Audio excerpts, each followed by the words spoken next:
안녕하십니까. 6월 9일 오후 김경국TV 시작하겠습니다. 이화영 전 경기도 평화부지사와 쌍방울그룹의 방북 비용 대납 사건과 관련해서 이재명 대통령, 당시 경기도지사였죠. 이재명 당시 경기도지사가 보고를 받아서 알고 있었다는 이재명 본인의 결정적인 발언이 확인되었습니다. 이재명 대통령이 경기도지사 시절이던 지난 2020년 친야 성향의 유튜버와 인터뷰를 했는데 그 자리에서 대북 송금 사실을 알고 있었다는 사실상 자백에 해당하는 발언을 했음이 확인된 것입니다. 펜앤마이크가 보도했는데 굉장한 파장이 예상되는 기사입니다. 이화영은 지난 5일 불법 대북 송금 등의 혐의와 관련해서 최종적으로 징역 7년 8개월 그리고 벌금 2억 5천만 원의 유죄 확정 판결을 받았습니다.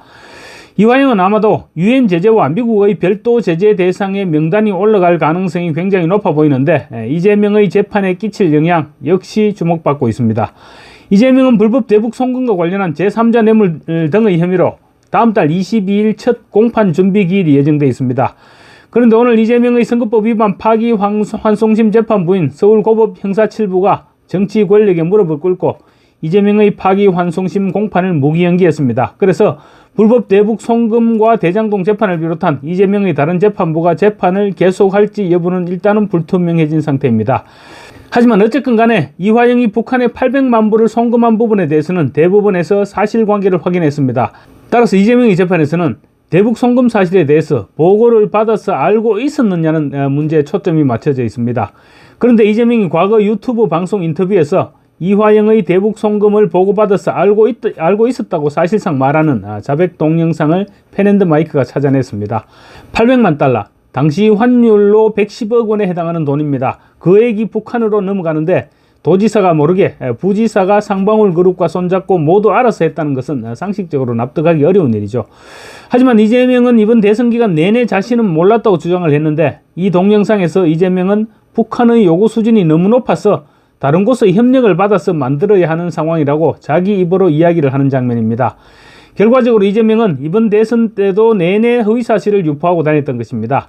이재명이 경기도지사 시절이던 2020년 5월 22일 건국대 경제학과 최백은 교수와의 유튜버 인터뷰 장면입니다. 자, 경기도 입장에서 그럼 뭘 할 수 있느냐. 적게라도 신뢰를 쌓아가자, 우리 단위에서. 그래서 저는 독자적으로, 물론 통일부에 통고하고 협조를 얻어서 정부 승인을 받아가면서도 좀 독자적으로 많이 교류해요. 교류하고 지원도 사실은 아니하고 이번에도 마스크 지원하려다가 욕 엄청 먹었는데 물론 상황이 너무 나빠서 접긴 해 보류하긴 했는데요. 예를 들어 북한은 뭐 돼지열병 지원도 그렇고 그렇다고 우리한테 이익이 되니까 그쪽을 막으면 그렇죠. 예를 들어 뭐 그 방역 문제 말라리아 뭐 등등의 협조도 하고 의약품도 보내고 사실은 뭐 영유아용 밀가루도 보내고 묘목도 보내고 많이 해요. 예, 외세에 의존한 그 특권 세력들의 중동에 놓은 거는 북한이고 남북 간의 긴장이란 말이죠. 그게 또 미군이 주둔하고 미국의 이제 압력을 뭐 잠시적으로 받는 막 1년에 5조 더 내라 그래도 참 뭘 말도 못하고 확 나가라 이렇게 얘기하고 싶지 않겠어요. 솔직히 우리한테 뭐 반드시 우리만 필요한 건 아닌데 마치 오로지 우리를 위해서 와 있는 용병처럼 그러잖아요. 길게 보고 또 투자도 해야 되는데 그러려면 작은 부분에서 서로 신뢰 쌓고 조금이라도 주고받고 그래서 지금 북한에서는 저희한테 경기도에만 요구하는 게 있습니다. 그래요? 물론 보안사항입니다. 그래요? 근데 뭐 결국은 알려질 거예요. 근데 지금은 얘기를 하면 안 되는 상황이어서 그렇고 그럼 저희는 최대한 해서 좀 보여주려고 하죠. 그거를 꼭 하시기 바라요. 하고 해야 돼요.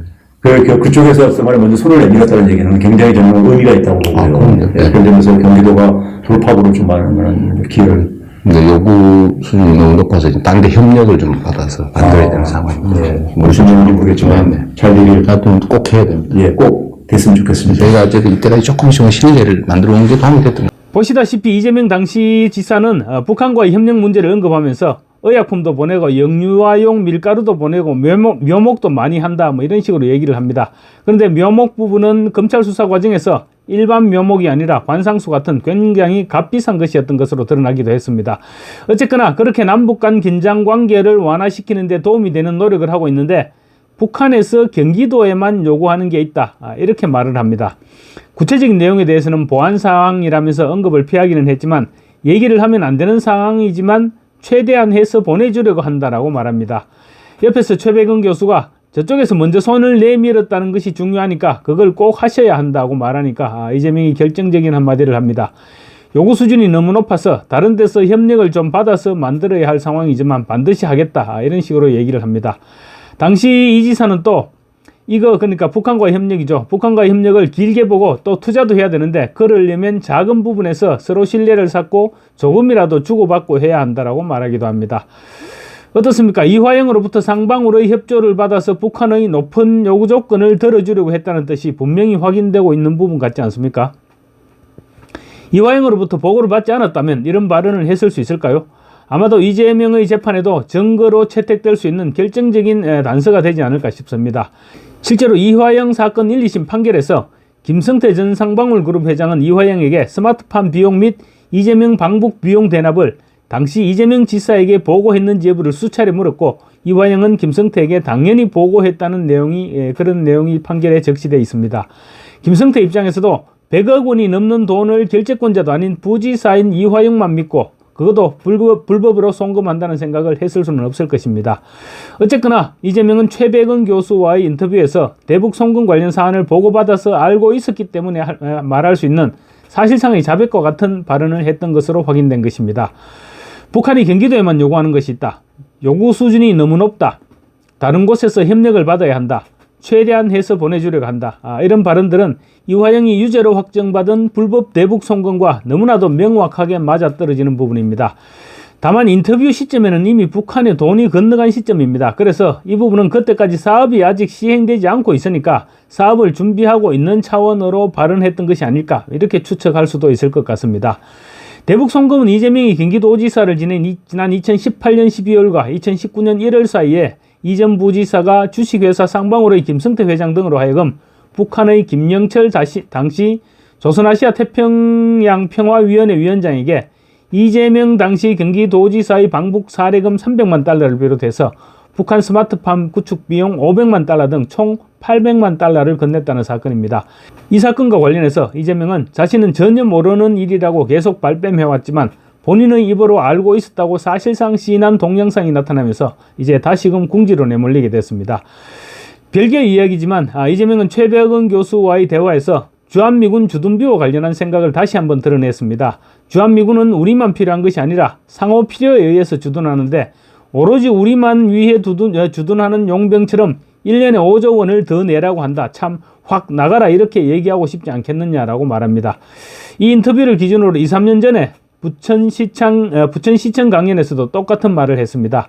아마 지금도 그 생각이 바뀌지 않았을 것인데 이번에 다시 재개될 주한미군 주둔 비용 협상에서는 어떤 입장을 취할지도 주목됩니다. 감사합니다.